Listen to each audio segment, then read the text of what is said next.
இல்லாத ஒன்றை இருக்கிறதை போன்று அழைக்கிற தேவன் நம்முடைய ஆண்டவர். ஒருவேளை முன்னாடி பார்ப்பதற்கு கண்ணுக்கு எட்டின தூரம் ஒன்றுமே இல்லாமல் இருக்கலாம்.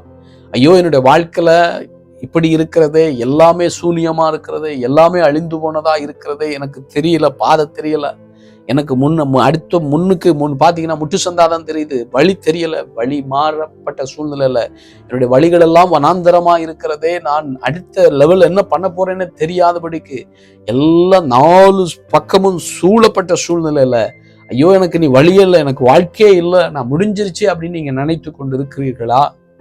ஆண்டவர் உங்களை என்னை பார்த்து சொல்றாரு, மரித்தோரை உயிர்ப்பித்த தெய்வம், அவர் மரித்து 3வது நாள் உயிரோடு எழும்பி இன்னைக்கும் ஜீவனோடு இருக்கிறேன் என்று வாக்குரைத்த தெய்வம், நான் மறுபடியுமாய் சீக்கிரமாய் வருகிறேன் என்று சொல்லி 2000 வருடத்துக்கு முன்னாடி சொல்லிவிட்டு சென்ற அந்த ஆண்டவராக இயேசு கிறிஸ்து உங்களை என்னையும் பார்த்து சொல்கிறார், இல்லாதவைகளை இருக்கிறவைகளை போல. இல்லாததுதான், முன்னாடி ஒண்ணுமே இல்லை, வழி இல்லை, அடுத்த ஸ்டெப்ஸ் என்னன்னு தெரியல.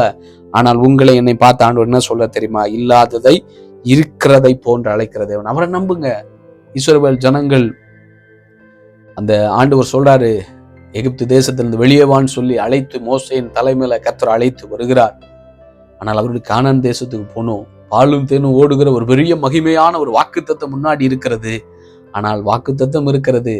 ஆனால் வாக்குத்தத்துக்கு முன்னாடி பார்த்தா செங்கடல், பின்னாடி பார்த்தா பார்வோனின் சேனை, நடுவுல நிற்கிறார்கள். என்ன செய்வதென்று அறியாதபடி வாழ்க்கை முடிந்து விட்டது, இதற்கு நான் எகிப்துல இருந்து விடலாமே அப்படின்னு சொல்லி அவங்க தயங்கி வேதனைப்பட்டு கண்ணீரோடு நிற்கிறார்கள். இன்னைக்கு ஒருவேளை அநேகர், ஐயோ நான் இயேசுவை ஏற்றுக்கொள்ளாமல் இருந்திருந்தா, அங்கேயாவது பழைய பிசாசோடு இருக்கும் போதாவது நான் நன்றாக இருந்தேனே, நான் இயேசுவை நம்பி வந்து என்ன பிரயோஜனம் என்று சொல்லி கண்கலங்கி வேதனைப்பட்டு இருக்கிறீங்களா?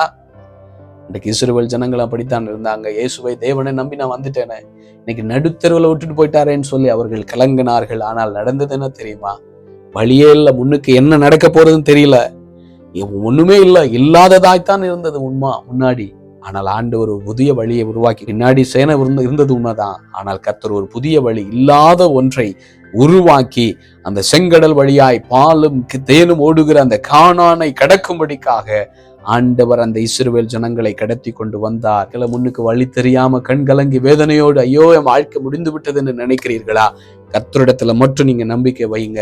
கர்த்தர் உங்களுக்காக ஒரு புதிய வழியை கர்த்தர் கொடுத்து, இல்லாததை இருக்கிறதை போன்று உருவாக்கி உங்களுக்காக கர்த்தர் ஒரு மகிமையான ஆசீர்வாதத்தை வைத்திருக்கிறார்.